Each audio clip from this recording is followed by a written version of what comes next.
দেশীয় অস্ত্র ব্যবহার করে ওর মানে মাথা ফাটিয়ে দেওয়া হয়, ওর পায়ে মারাত্মকভাবে আহত করা হয়।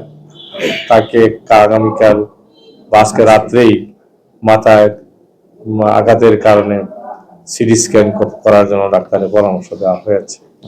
7টি সেলাই লেগেছে, এত মারাত্মক আহত হয়েছে। তার একটি দাঁত ভেঙে গেছে, আর একটি দাঁত নড়চড় অবস্থা হয়েছে। একজন যুবক ছেলে, একটি অবিবাহিত সুব্রত শান্ত শিষ্ট ছেলেকে বেশ কয়েকজনে এইভাবে বেদর মারধর করার কারণে আজকে সে হাসপাতালে শয্যায় শায়িত। আমরা এই ঘটনার তীব্র নিন্দা জানাই।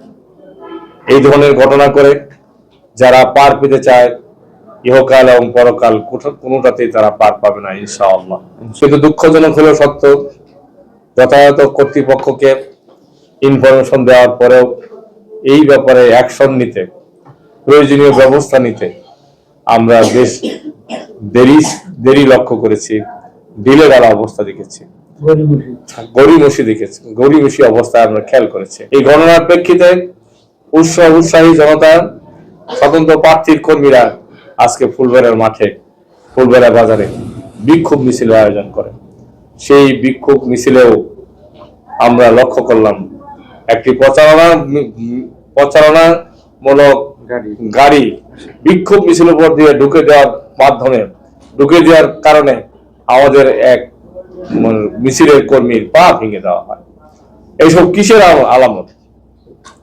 একটি বিশেষ মহল আমাদের গোড়া মার্কার জয় জয়কার গান, জয় জয়কার অবস্থা লক্ষ্য করে তারা দিক বিদিক জ্ঞান শূন্য হয়ে গেছে। তারা যেন তেন ভাবে গায়ে পড়া দিয়ে, পায়ে পড়া দিয়ে ঝগড়া করার জন্য উদ্গ্রীব হচ্ছে। সল ছাত্রী মাধ্যমে এইখানে সেখানে হুমকি ধমকি ইত্যাদির মাধ্যমে নির্বাচনে ভণ্ডুল করতে চায়। যারা জাতীয় সংসদীয় নির্বাচনকে বন্ধ করে দিতে চায়, ধ্বংস করে দিতে চায়, অচল করে দিতে চায়, আমি বলবো সম্মানিত প্রশাসন বৃন্দের যারা আছেন দায়িত্বে, তারা আরো সঠিক ভূমিকাটা এবং গুরুত্বপূর্ণ তড়িৎ ভূমিকা পালন করুন। কিছু একটা ঘটনা ঘটার সাথে সাথেই যেন দ্রুত গতিতে ব্যবস্থা দেওয়া যায়, সেজন্য আমি প্রশাসনকে জোর তাগিদ দেব। লেভেল প্লেইং ফিল্ড যদি তৈরি করতে হয়, তাহলে পরে এই ঢিলেঢালা অবস্থাতে নির্বাচন বৈতরণী পার করা এই প্রশাসনের পক্ষে কতটুকু সম্ভব হবে, জনগণের আজকে সেই প্রশ্ন। সম্মানিত সাংবাদিক বন্ধুগণ, আমরা আপনাদেরকে ফুলবেড়ার বিবেক মনে করি।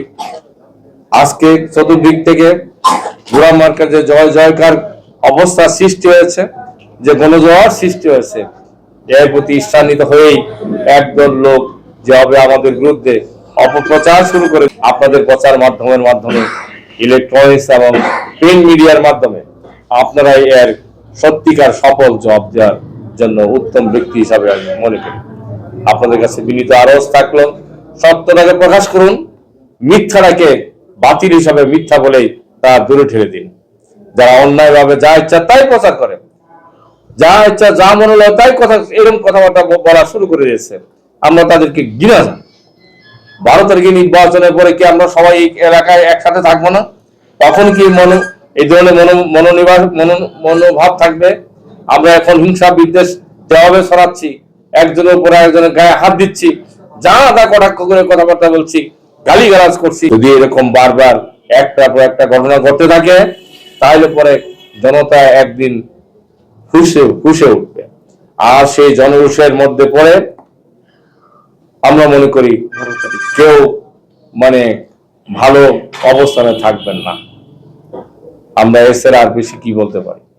সম্মানিত সাংবাদিক ভাইরা, আপনাদের কাছে অনুরোধ থাকলো, সত্য প্রকাশ করার ক্ষেত্রে আমাদের ফুলবাড়িয়ার এই প্রেস ক্লাব অনন্য ভূমিকা পালন করবে এবং যেখানে যে ভূমিকা পালন করা দরকার সেই যথোক্ত ভূমিকা পালন করার উদাত্ত আহ্বান জানিয়ে আমি আমার কথা এখানে শেষ করছি।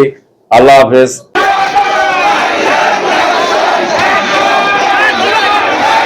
গণতান্ত্রিক সুন্দর ব্যবস্থাপনাকে সবাই নিরিবিলিভাবে এই করতেছে।